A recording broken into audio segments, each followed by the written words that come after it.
Hello नमस्कार। आज हम बात करेंगे एक बहुत ही इम्पॉर्टेंट और कॉमन कंडीशन के बारे में जिसको हाइपोथायराइडिज्म कहते हैं। तो हाइपोथायराइडिज्म क्या है? जब आपके शरीर में थायराइड ग्लैंड ज़रूरत से कम मात्रा में थायराइड हार्मोन बनाता है तो उस कंडीशन को हाइपोथायराइडिज्म कहते हैं। तो इसके लक्षण क्या हैं? बहुत ज़्यादा तेज़ी से वज़न बढ़ना या फिर लेथार्जिक फील करना या डल फील करना, फीमेल्स में मेंस्ट्रुअल इरेगुलरिटीज़ या फिर पीरियड्स में इरेगुलरिटी होना, या फिर स्किन ड्राइनेस, हेयर फॉल होना या फिर बहुत ज़्यादा कॉन्स्टिपेशन रहना। सो ये कुछ लक्षण हैं हाइपोथायराइडिज्म के। सो यूजुअली पेशेंट्स मुझसे ये पूछते हैं कि हाइपोथायराइडिज्म होता कैसे है। So most common cause hypothyroidism का जो हम पाते हैं वो ऑटो इम्यूनिटी होता है।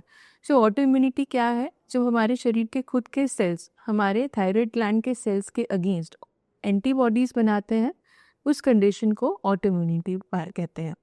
इसके अलावा कुछ दवाइयाँ, कुछ रेडिएशन थेरेपी या फिर थायराइड रिलेटेड सर्जरी से भी हाइपोथायराइडिज्म हो सकता है, या फिर आयोडीन डेफिशिएंसी जो पिछले ज़मानों में काफ़ी कॉमन रहता था इंडिया में, जो कि अब नहीं होता है because of the iodinisation of common salt. इसके अलावा हम डायग्नोसिस कैसे कर सकते हैं हाइपोथायराइडिज्म का? It is very simple. हम एक लेबोरेटरी टेस्ट करते हैं जिसको थायराइड फंक्शन टेस्ट करते हैं, जिसमें वो आपका ब्लड सैंपल लेके उसमें TSH, T4 और T3 की मात्रा को डिटेक्ट करते हैं।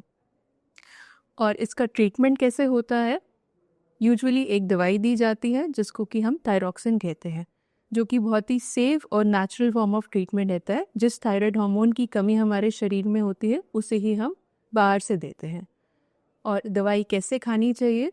दवाई हमेशा खाली पेट सुबह उठ के लेनी चाहिए। और दवाई और आपके खाने पीने में, किसी भी तरह के खाने में, चाय, कॉफ़ी या कोई भी ब्रेकफास्ट आप लेते हैं, उसमें कम से कम आधे घंटे से 1 घंटे का अंतर रहना चाहिए। तो यदि आपको इनमें से किसी भी तरह के लक्षण हैं तो अपने एंडोक्रिनोलॉजिस्ट से ज़रूर मिलें और अपना हाइपोथायराइडिज्म ट्रीट करें। Thank you.